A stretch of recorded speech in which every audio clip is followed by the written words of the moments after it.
bénédiction pour moi aussi d'endosser le message que Michael a mentionné, là, comme introduit un peu mon sujet. Et puis, là, c'était question qu'on, si nous faisons du souci pour notre royaume, c'est que nous ne sommes pas dans le bon royaume. Ce n'est pas notre royaume, c'est le royaume de Dieu. Hein? Tout ce que nous faisons, tout ce que nous sommes, ce que nous faisons, c'est pour le royaume de Dieu. Ce n'est pas pour nous-mêmes.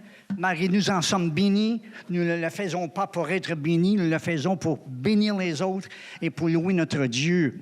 Alors, merci Seigneur de nous faire comprendre l'importance de tout ça. Et puis, je sais que ce matin, là, on doit faire aussi le repas du Seigneur. Et ça donne très bien parce que Michael me demandait est-ce qu'on le fait avant ou après ou quoi. Parce que, sans s'en parler, je termine mon message sur le repas du Seigneur. Alors, Michael va simplement faire la suite, là, après le ministère de prière. Alors, ne vous sauvez pas après la prédication, ni après le temps de prière. Nous allons terminer par le repas du Seigneur. C'est vraiment fraternel ici, et puis j'ai hâte de tous vous parler plus précieusement. Alors, OK, assez de blabla. Je vais vous parler de mes expériences en quelques minutes dans mon message. J'ai été placé dans mon message ce matin. Et puis, j'ai seulement une ou deux lectures à faire, dont ma première lecture sera dans le livre de Luc, le chapitre 24. Ils allons lire pas mal tout le texte, Luc 24 et le verset 13. Excusez. On va se lever ensemble pour la lecture de la parole. Je ne le demande pas tout le temps, mais je pense que cette fois-ci, ça sera approprié de se lever devant la majesté. Alléluia.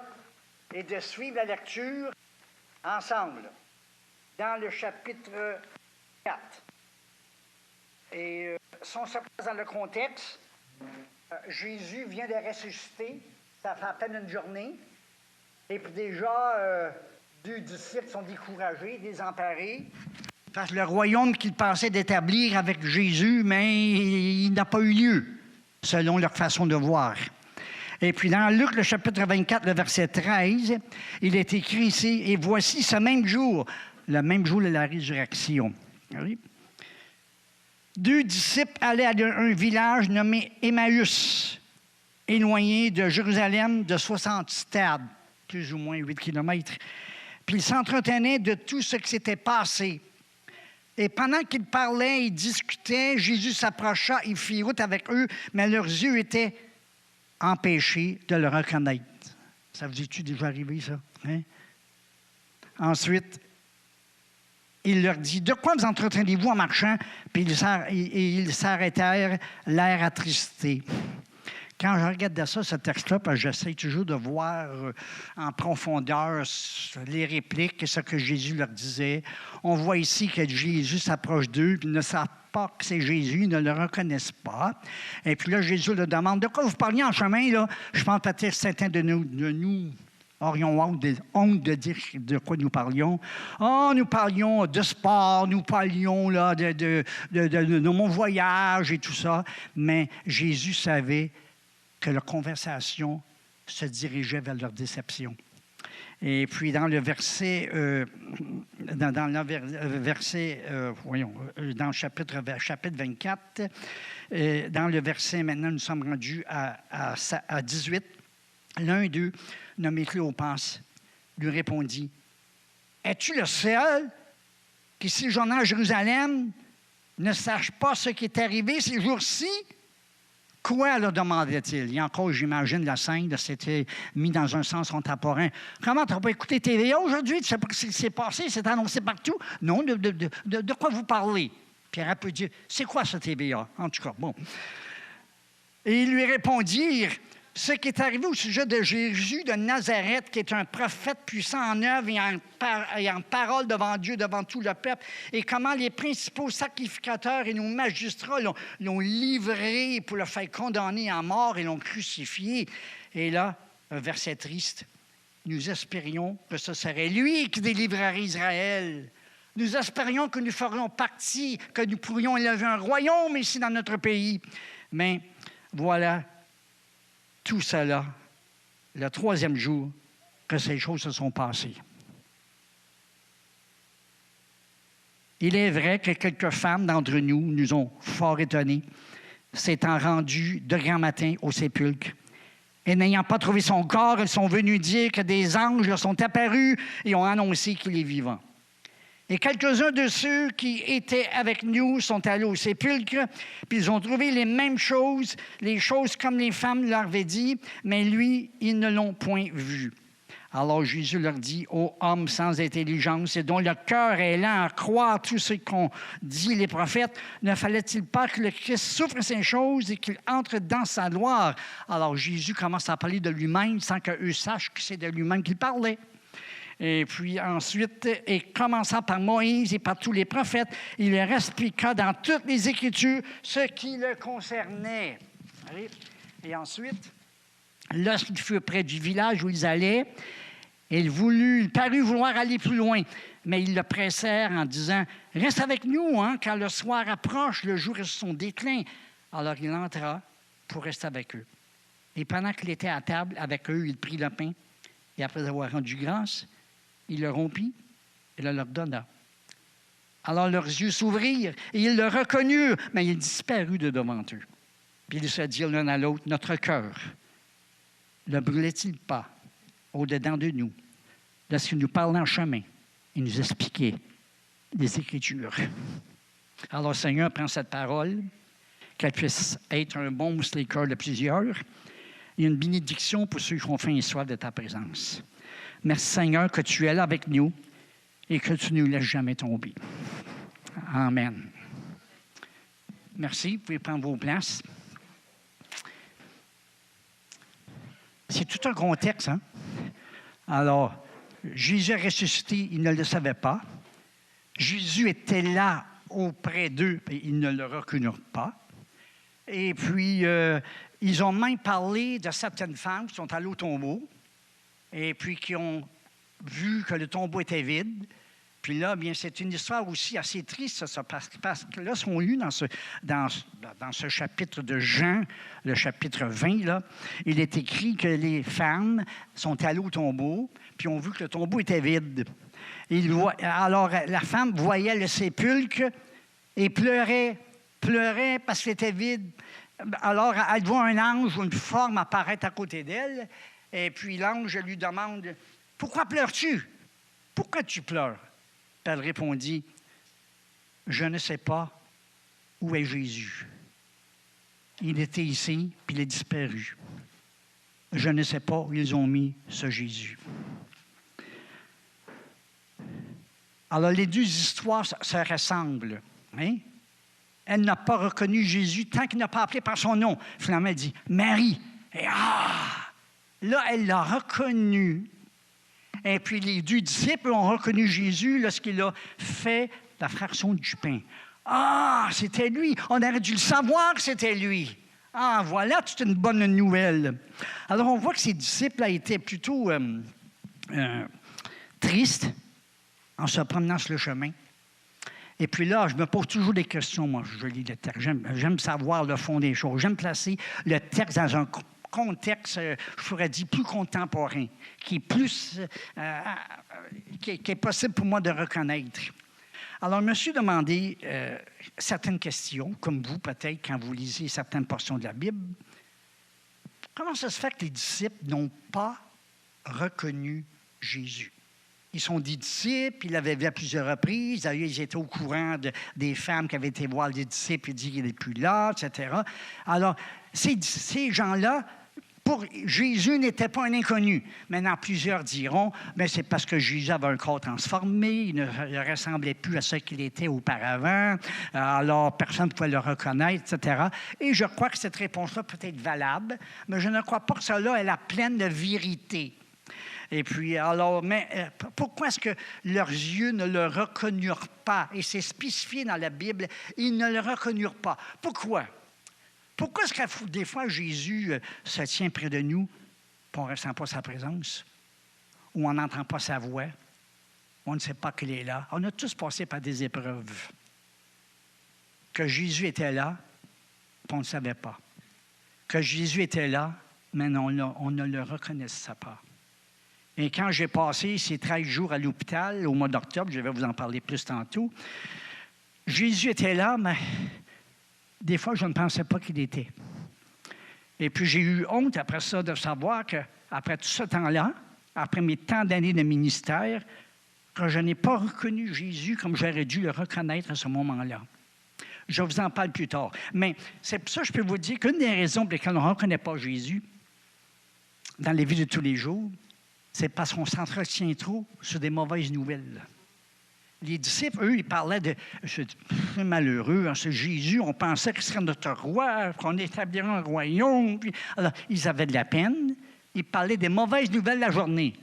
Au lieu de parler de la résurrection, ils ont parlé de son départ qui les ont empêchés de reconnaître, de savoir que Jésus était là. Et souvent, on s'entretient avec des mauvaises nouvelles. Quelle est notre conversation lorsqu'on se lève le matin? Quelle est notre conversation lorsqu'on écoutait peut-être des nouvelles, lu les journaux ou parlait à un ami? « Ah, oh, ça va mal dans le monde.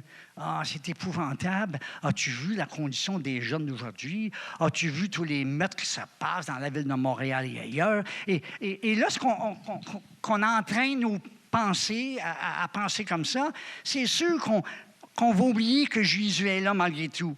On ne le reconnaîtra pas, on va reconnaître plus ce qui s'est passé de nos yeux que de reconnaître la présence de Jésus à travers notre quotidien. Alors, ils s'entretenaient sur des mauvaises nouvelles. Et si ce matin, vous êtes de ceux qui font ça et que vous aimez entendre des mauvaises nouvelles, je vous demande, stop. Jésus, tu ne le reconnaîtras pas, tu vas oublier qu'il te parle, et tu ne seras même pas conscient de sa voix. Deuxièmement, ils ne l'ont pas reconnu parce que Jésus n'est pas venu leur remplir le mandat auquel eux s'attendaient qu'il remplisse. Pour eux, Jésus était comme un militaire qui allait libérer Israël de l'Empire romain. Et puis lorsque Jésus est parti, ils étaient déçus parce qu'on pensait qu'il serait notre roi, puis il jugerait les nations, et tout ça. Mais ça ne s'est pas arrivé. Bien mort. Alors, ils ont perdu leur espoir, ils ont perdu leur raison de le suivre. Ils s'étaient sacrifiés pour écouter ce Jésus-là en espérant, en s'entendant à quelque chose de spectaculaire et de militaire. Mais non. Ils étaient tristes parce que Jésus n'est pas venu à eux de la façon qu'ils pensaient. Ils ont été tristes parce que Jésus n'a pas rempli le mandat qu'eux pensaient qu'il allait remplir. Et pourtant, dès les premiers jours de son appel, de son ministère, Jésus disait « L'Esprit du Seigneur est sur moi parce qu'il m'a oint pour annoncer la bonne nouvelle aux pauvres, de guérir les malades et tout ça. » Il n'avait jamais parlé de marche militaire, il n'avait jamais parlé qu'il allait venir assommer, foudroyer l'Empire romain. Il n'était pas venu pour ça. Il était venu simplement pour bénir ceux qui voulaient le recevoir et le bénir. Vous voyez, Jésus ne vient pas de façon militaire, il ne vient pas de façon empirique, il n'est pas venu pour éliminer la guerre, endiguer le mal et chasser les virus. Non. On s'attend qu'il va le faire.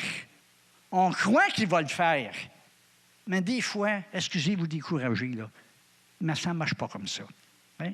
Le Jésus que nous connaissons, que je connais, est venu doux comme un agneau, humble dans l'humilité, pour toucher individuellement chaque individu qui veut ouvrir la porte de son cœur. Hein? Je connais des chrétiens qui ont fait des milliers de kilomètres simplement pour se faire imposer les mains par un prophète soi-disant connaissant. Pour revenir, non. Ce n'est pas là-dedans que Jésus agit. Il agit dans ton cœur.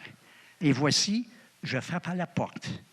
Et si tu m'ouvres la porte, j'entrerai chez lui, je souperai avec lui. Simplement, c'est ça. Jésus est venu personnellement pour toi. Oh, nous savons en tant que chrétien qu'un jour, il viendra pour les nations, pour les juger. Mais cette heure-là n'est pas arrivée. Elle ne précédait pas ce que Jésus a déclaré arriver un jour. Vivons notre vie en s'attendant que Jésus est là pour moi personnellement, pour toi personnellement, pour tout ce qui se passe dans ta vie. Oui, Jésus est là. Il a son seul mandat présentement. C'est seulement te bénir, te guérir, t'encourager être avec toi dans la vie de tous les jours. Je suis avec toi tous les jours, jusqu'à la fin du monde. Alléluia. Ça, c'est le Jésus que je sers.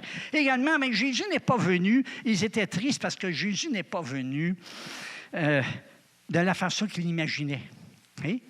Il était tellement ordinaire, comme tout le monde. Hein? Aujourd'hui, on dit hey, un pasteur, ça a l'air de même. T'sais. Autrefois, on disait qu'un pasteur qui n'avait pas de cravate, c'était pas un pasteur. Mais ça, c'est lointain, ça. Mais Jésus n'est pas venu de façon à frapper le regard. La preuve, d'ailleurs, c'est que quand Judas Iscariote a voulu le livrer aux pharisiens, il a fallu qu'il l'embrasse pour dire aux pharisiens, mais c'est lui. Sans ça, il ne le reconnaissait pas. Il ne savait pas. Il était un homme ordinaire. Ce n'est pas un homme qui flashait. Ce n'est pas un homme qui disait « Me voici, Jésus-Christ de Nazareth ». Non, il était silencieux. Et d'ailleurs, lorsqu'il parlait à ses 2 disciples, jamais il n'a parlé de qui il était. Il a raconté l'histoire de Jésus sans dire que c'était lui. Alors, parce que Jésus est comme ça. Il ne vient pas, la Bible nous dit qu'il n'est pas venu pour attirer le regard. Il n'est pas venu pour foudroyer les pécheurs pour l'instant. Il est venu simplement pour toi et moi. Et ça, c'est le véritable mandat. Mais lorsque tu ne le reconnais pas, lorsque tu penses que Jésus va changer la position de la terre, lorsque tu penses que les pays géographiques seront tous anéantis, quand tu penses comme ça, tu es déçu quand ça n'arrive pas. Alors, ne vous racontez pas des histoires avant le temps. Laissons l'amener dans les mains du Seigneur et vivons notre vie de tous les jours pour sa gloire, simplement. OK? Alors, il n'est pas venu de la façon imaginée, mais il est venu de façon personnelle. Personnelle. Et c'est là-dessus surtout que je vais vous parler aujourd'hui. Ce Jésus personnel, qui est-il? Qu'a-t-il fait pour toi? Qu'a-t-il fait pour moi? J'aimerais vous parler du Jésus que moi je connais. Okay? Michael faisait allusion tantôt qu'un ancien en connaît plus que d'autres, souvent à cause de leur expérience de vie, la maturité. Ça me fait penser à une histoire. Tu sais, on a des histoires entraînées des fois que les jeunes ne comprennent peut-être pas autant. Souvent, je dis, nous les aînés, nous avons beaucoup de réponses. Le problème, c'est que personne ne demande des questions. Oui? Nous demande des questions. Personne ne nous demande des questions. Mais, blague à part, ce Jésus dont je vais vous parler, c'est lui qui a fait de moi et de toi ce que nous sommes. Il m'a fait vivre des moments inoubliables. Il m'a fait vivre des moments dont je me souviendrai toute ma vie. C'est un Jésus qui a été traité injustement. Il y avait une allusion à ça tantôt par quelqu'un qui a parlé. L'injustice. Et Jésus, c'était pas la première fois qu'il était traité injustement ou laissé de côté. D'ailleurs, lorsqu'on l'a arrêté, après le jardin, les pharisiens qui l'ont arrêté, qui l'ont emmené à la cour, ils ont fait contraire à leur loi. Les pharisiens étaient rigides sur la loi, mais quand c'était eux, ils étaient un petit peu plus libéraux. Par exemple, lorsque tu arrêtes quelqu'un, les pharisiens ne doivent jamais se rencontrer le soir, selon la loi. Ils devaient se rencontrer le jour. Alors, qu'est-ce qu'ils ont fait? Ils ont fait un meeting le soir, les pharisiens. Ensuite, ils devaient se rencontrer au temple pour juger la situation avec quelqu'un. Qu'ont fait les pharisiens? Ils l'ont fait dans une maison privée. Hein? Une autre chose, c'est que il ne fait jamais faire de rencontres comme ça et de juger quelqu'un durant un festival. Or, on sait que lorsque Jésus était arrêté, c'était le week-end de la Pâque juive. Hein? Alors, partout, on voit qu'on a maltraité Jésus pour des fausses accusations et également en désobéissant à la propre loi. Alors, c'est sûr que le temps de Jésus est arrivé ou qu'il allait se manifester par son sacrifice sur la croix. Mais le Jésus que je connais est un Jésus particulier. Alors, lorsqu'on lit l'histoire du chemin d'Emmaüs, il y a même un livre qui s'appelle « Chemin d'Emmaüs » que je n'ai jamais lu. Alors, j'aime pas baser mes messages sur des choses que j'ai lues, plutôt sur des choses que j'ai vécues. Alors, ça a l'air c'est un bon livre, mais c'est tout. Alors, maintenant, c'est lui qui a fait de moi, je disais, ce que je suis. Maintenant, quand je disais que le Seigneur a fait pour moi des choses éblouissantes, je me rappelle d'un moment donné où Jésus s'est fait connaître à moi. Après mon salut, après ma conversion, après mon baptême de l'Esprit, tout ça, là, on ne connaît jamais Jésus autant qu'on devrait. Je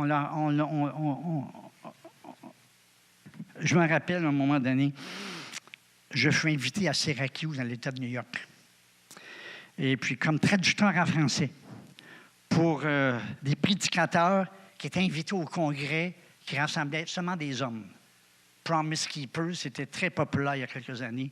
Ils remplissaient des stades de football. Okay?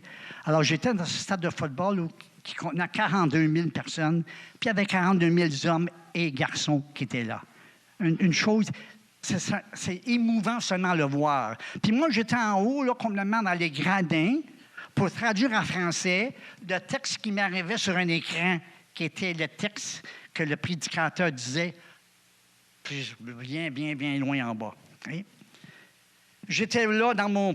Je me sentais tout petit, dans mon petit cubicule, mon petit bureau, là, il y avait seulement une table, une chaise, un micro, puis un petit écran de téléviseur qui me transmettait les paroles que je devais traduire en simultané. Pas facile du tout. Et là, la dernière prédication de la journée, une expérience inoubliable m'a bouleversé lorsque le pasteur a parlé de la croix et du sacrifice de Jésus pour chacun. Je ne sais pas, j'ai déjà raconté ça ici, mais je sais que quand je donnais cette partie de ma vie à quelque part, Normand Robitaille est venu me voir après. Et j'étais là ce jour-là. Tu sais. Alors, si vous croyez que ce n'est pas vrai, allez lui demander, il va vous le confirmer. Enfin, oui, un groupe de Québécois avait descendu à l'État de New York pour se joindre aux grandes festivités qu'il y avait là. Alors, comme je disais, le prédicateur, le dernier de la journée, donne un message émouvant sur Jésus-Christ. Je n'avais jamais entendu, jusqu'à ce jour-là, un message si graphique.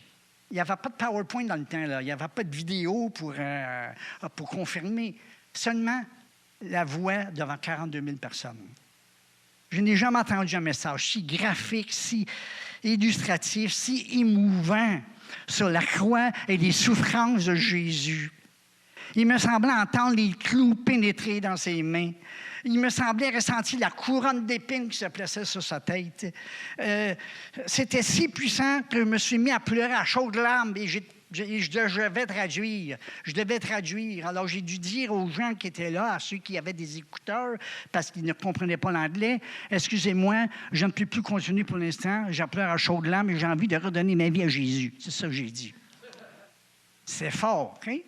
Et pourtant, je connaissais ce Jésus-là.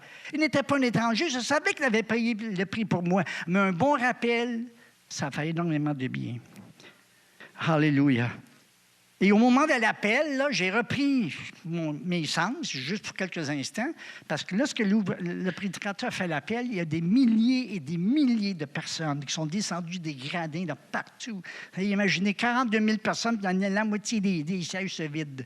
Pour venir prier en avant, on a dû remplir les allées, tout ça, parce que ces gens-là voulaient recevoir Jésus ou renouveler leur alliance avec Jésus. C'était émouvant et pour la deuxième fois, je n'ai pas pu retenir mes larmes. C'était si fort, c'était si gai. Et vous savez, cette présence de Dieu que je ressens de temps à autre, ça m'est arrivé à plusieurs reprises depuis ce temps-là. Je me souviens, il n'y a pas tellement longtemps, j'étais sur l'autoroute 20, je m'en allais à Québec, et à un moment donné, c'est venu si fort en moi j'ai commencé à pleurer et je conduisais et j'étais seul dans l'auto. J'ai dû stationner sur le bord de l'autoroute pour que ça passe, parce que je devenais dangereux pour les autres. Hein?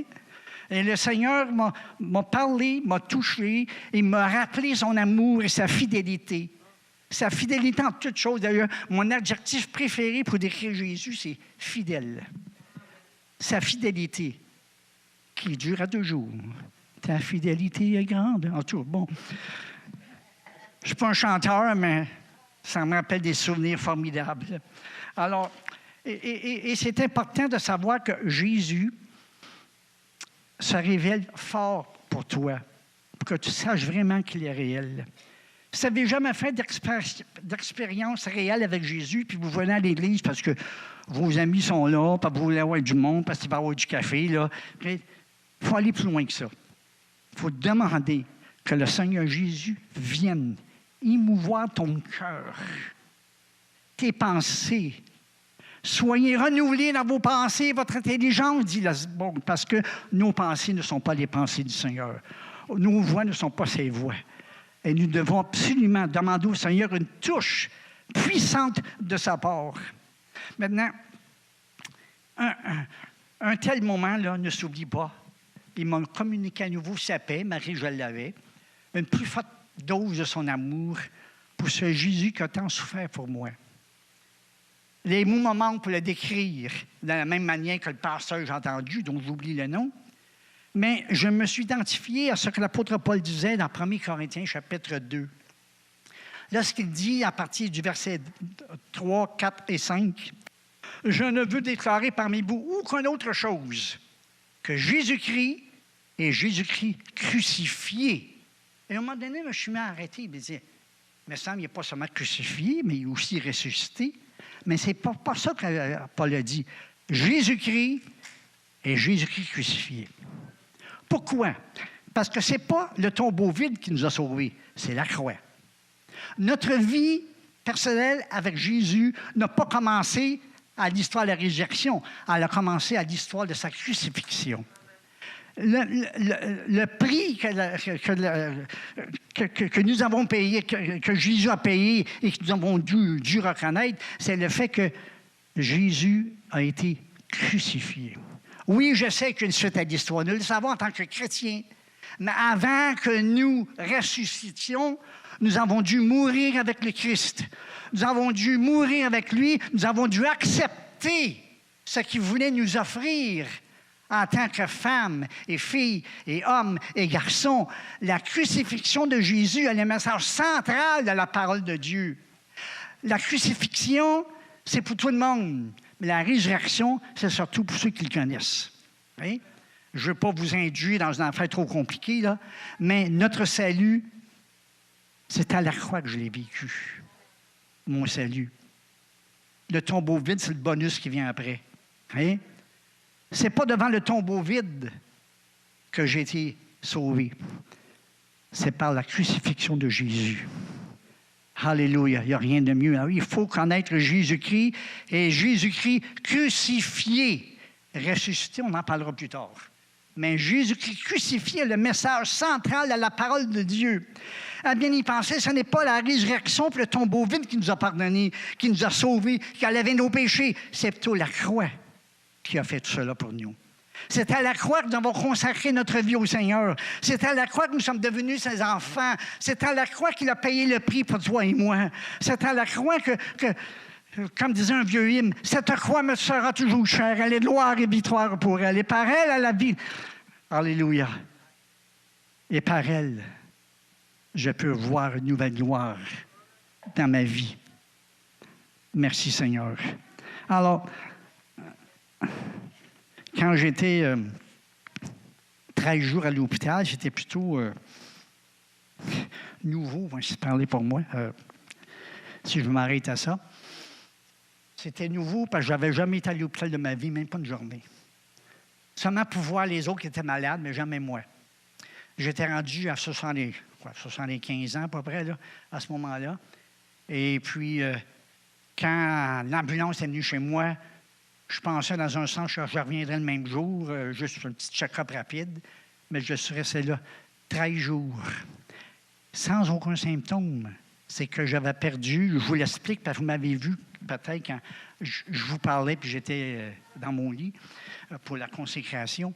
Et puis, je souffrais d'une perte d'énergie. J'étais rendu à 45 % d'énergie dans mon corps. Pour vous qui connaissez ça, là, c'est un moment dangereux. Okay? Et puis, on a dû prendre 13 jours pour me ramener en mon état normal. Dieu était bon parce que je n'ai jamais eu de fièvre, jamais de maux de tête. Je ne toussais pas. Je veux dire, j'étais normal.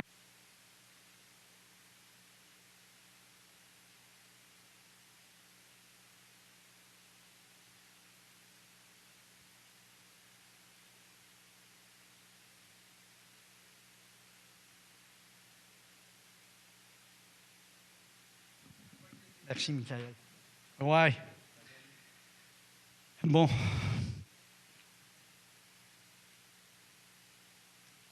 Ce fut une épreuve dans un sens de découragement, mais pas toujours, certaines journées.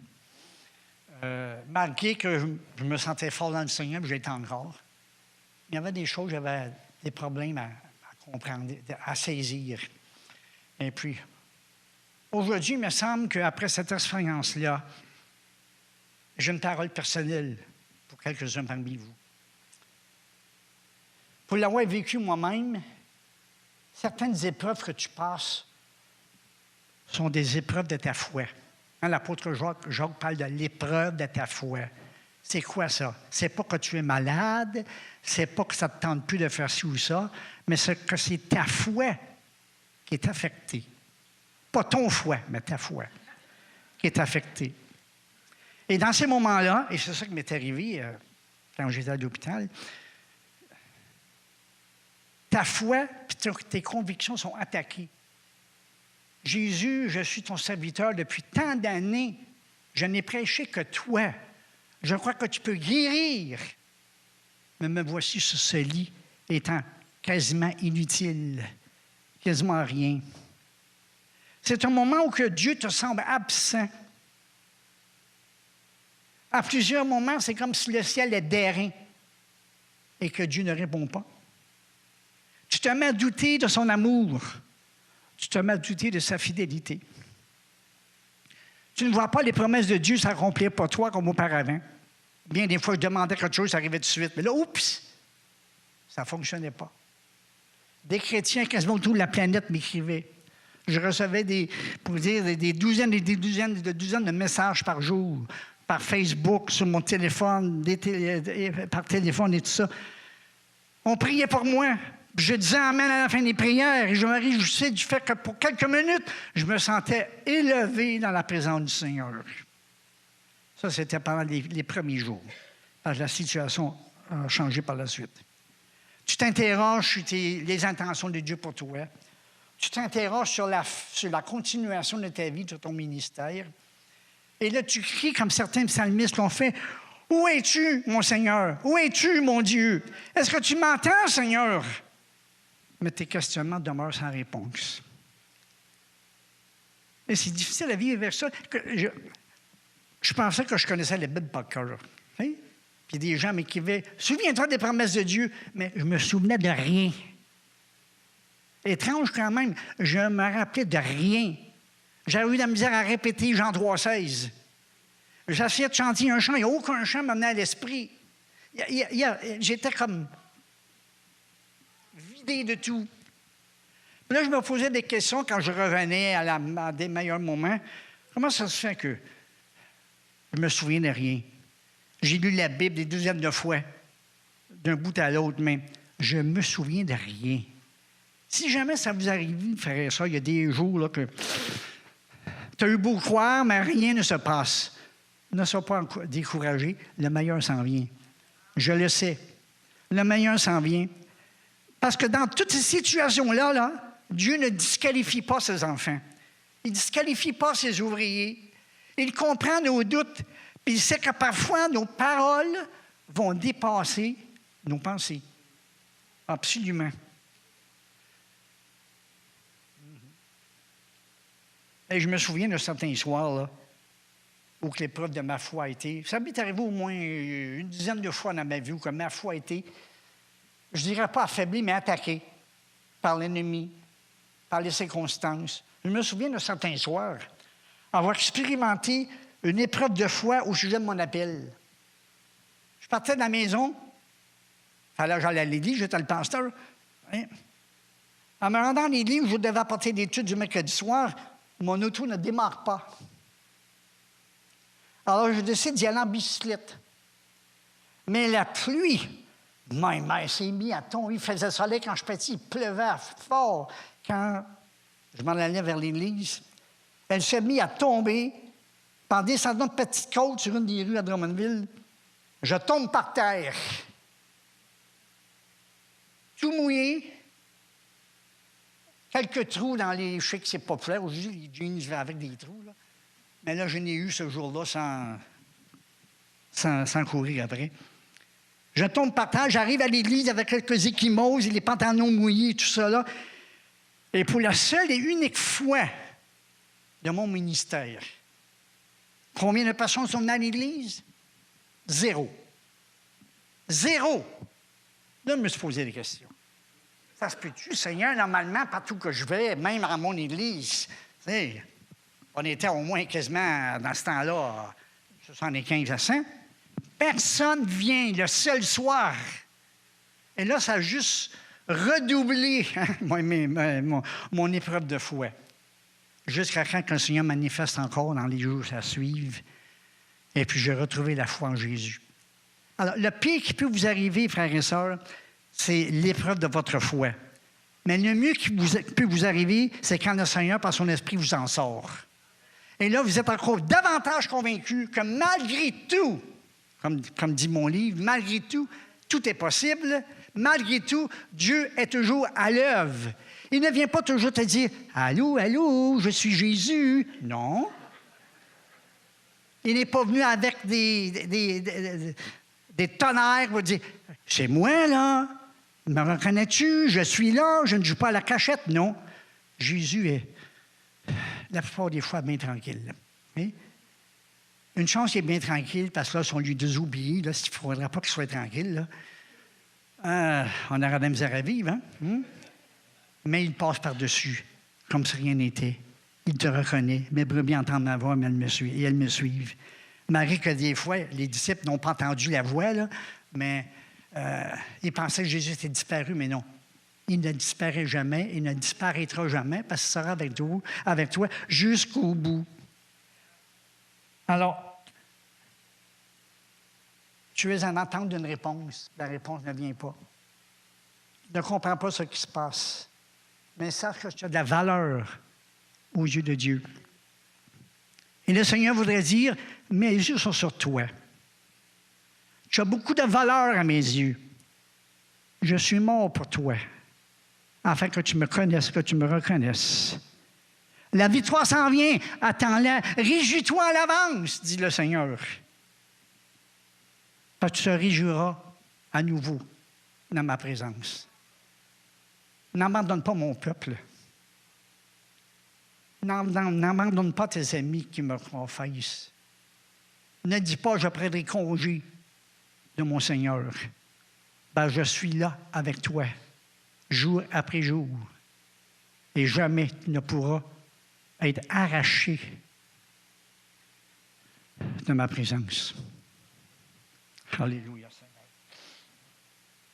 Oh, Jésus est bon, merveilleux. Alors, on va retourner à Luc 24. Je veux compléter de la façon que j'ai été inspiré à compléter. Alors, les 2 disciples se promènent sur le chemin. Et arrivés à la maison, ils constatent que le soleil commence à se coucher, commence à faire noir. Là, au lieu de se saluer, le personnage qu'ils trouvaient bien gentil, mais qu'ils ne reconnaissaient pas, il décide de faire de l'hospitalité et dire viens là avec nous à manger une croûte au moins, parce qu'il est tard, puis reste avec nous. Il y a un vieux cantique qu'on chantait qui s'appelait « Reste avec moi ». C'était inspiré de ce chapitre-là. Et puis, alors, Jésus dit « OK ». Il n'avait pas encore dit qui il était. Il n'avait pas encore déclaré sa présence. Mais il l'invite comme un ami. Il l'invite, puis là, ils commencent à manger ensemble. Et au moment de casser la croûte avec le pain, il se met à prier. Là, ça marquait. Et là, ils reconnurent qui il était. Parce que Jésus venait de faire un acte qu'ils avaient su qu'auparavant, c'est seulement lui qui avait fait cet acte-là de leur vécu. Ils ont reconnu le Jésus qui avait cassé la croûte avec ses disciples dans la chambre haute auparavant. Ils ont reconnu le Jésus qui, lui, voulait qui voulait se manifester aux autres. Avant ça, il n'a jamais fait sa propre publicité. Il n'a pas dit, vous savez pas que je suis Jésus, voyons donc les boys, là, ça fait longtemps qu'on se connaît. Non, il ne s'est jamais annoncé. Et là, ils l'ont vu passer la croûte, prendre la communion. Là, ils ont reconnu qui il était. Mais il était disparu, sans avoir déclaré qu'il était Jésus. Et là, leur cœur dit, on aurait dû y penser. Là, ce qu'il nous parlait, notre cœur brûlait. Il y avait une raison pour ça. Là, ce qu'il nous parlait, il y avait quelque chose qui brûlait en nous. Et c'était Jésus. Hein? Il y a des fois, tu manques de foi, tu manques de persévérance. Mais plus tard, quand tu t'en sors, tu te dis, j'aurais dû savoir que Jésus était là. J'aurais dû me rendre compte que Jésus m'a soutenu. Et combien souvent, hein, on a rencontré des personnes qui venaient de donner leur cœur à Jésus, puis avaient été interpellés par l'Esprit plusieurs fois auparavant, mais ils n'avaient pas reconnu qui il était. Et plus tard, ils ont dit, « Oh, là, c'est arrivé dans ma vie telle situation, Jésus m'en a sorti sans que je sache que c'était lui. J'aurais dû y penser. » Alors, c'est comme ça la vie de tous les jours, frères et sœurs. Jésus n'a pas besoin de te donner son nom tous les jours que tu l'as pris. Il n'a pas besoin, il ne voit pas le besoin de se manifester verbalement, publiquement à chaque fois, mais on ressent sa présence. Je suis avec vous tous les jours jusqu'à la fin du monde. N'importe la sorte de journée que tu vis, n'importe la situation dans laquelle tu es, il est avec toi même quand tu ne le reconnais pas. Il est là. Je vous encourage ce matin à reconnaître sa présence, à demander au Seigneur une touche particulière sur ta vie, parce que le Saint-Esprit est à l'œuvre. Il est à l'œuvre aujourd'hui. Hein? Vous aurez des baptêmes d'eau qui sont annoncés très prochainement. Savez-vous, dans toutes les églises où je suis allé depuis 1 mois ou depuis 2 mois, là, toutes les églises ont annoncé des baptêmes d'eau. Hein? Parce qu'il y a des âmes qui se donnent au Seigneur, qui ont réalisé que durant la pandémie, ils ont été protégés par un être qu'ils ne connaissaient pas. Ils ont reconnu que Jésus a été avec eux à travers cette situation-là. Et malgré toutes les choses qui sont arrivées durant la pandémie, pas toujours bonnes, plusieurs ont été protégés par la main souveraine de Dieu et l'ont reconnu plus tard. Jésus était là avec moi.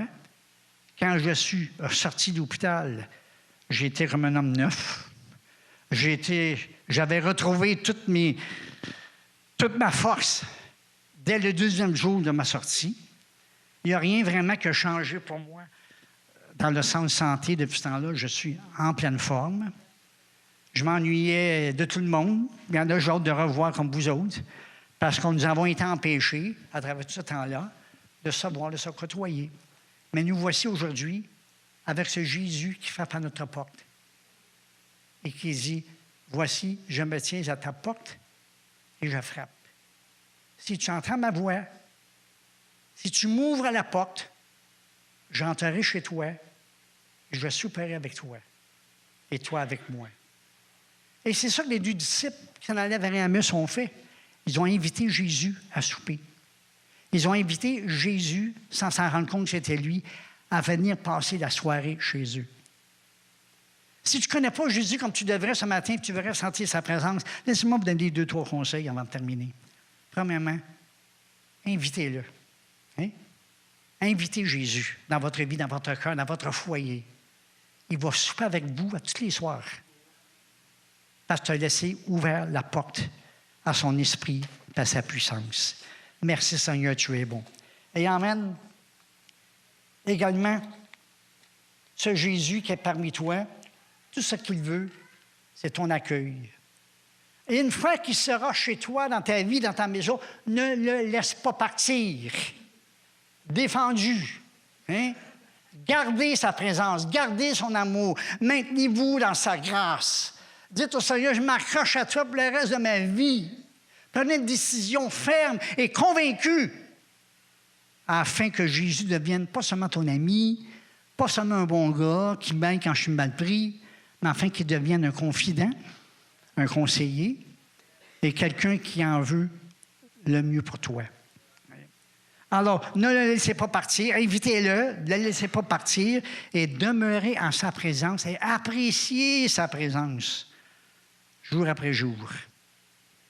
Alors, je prie ce soir, ce matin, que la question que les disciples ont dit, notre cœur ne brûlait-il pas au-dedans de nous, ce qu'il nous parlait?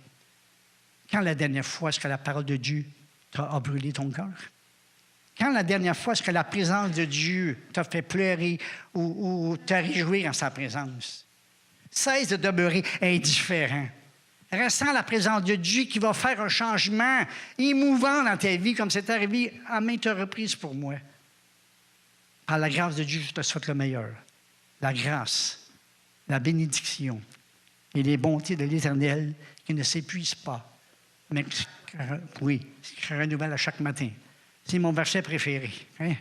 Parce qu'on pense que les bénédictions d'aujourd'hui, c'est assez, Seigneur, là? Il y en a eu assez? Non, il y en a d'autres demain, puis il y en a d'autres après-demain.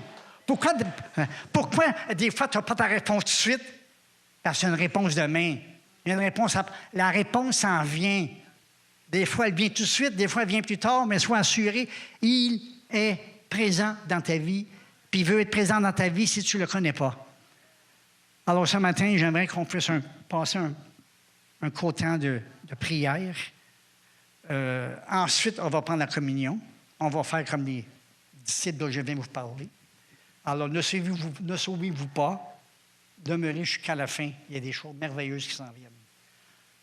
J'aimerais inviter tous ceux qui le veulent ou qui en ont besoin de s'approcher dans quelques instants pour recevoir la prière. Ça peut être court, ça peut être imposition des mains ou pas, mais juste s'approcher en avant pour recevoir davantage du Seigneur. Guérison de l'âme.